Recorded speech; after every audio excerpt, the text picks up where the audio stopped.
Kailangan ng airdrops to niyo. Ito si Isa, si Ashira. Dami na naman. Ha? Dami na naman. Sa tingin ko yung ano na naman niya yan.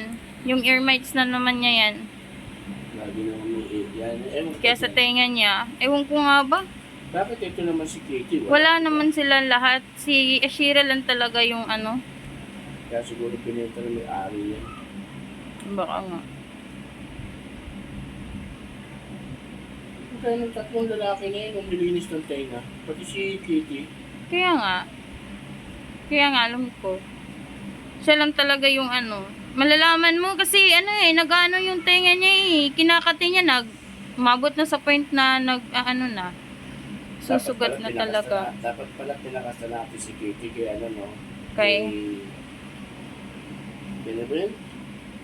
Yung pusa na yun, si Ibo. Ibo? Hindi, sino yung pusa na yun? Yung exotic. Oreo? Si Oreo. No? Sino? Si Kitty? Dapat pinakasta natin yung nagbando. No? Didiretso yan. Talaga.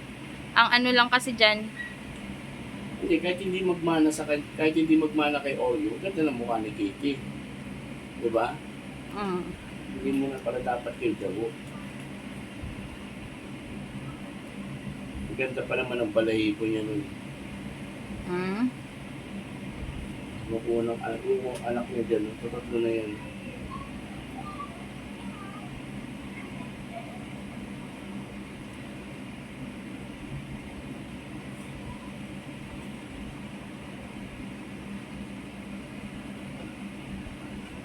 si Ashira talaga Ano ginagawa mo dyan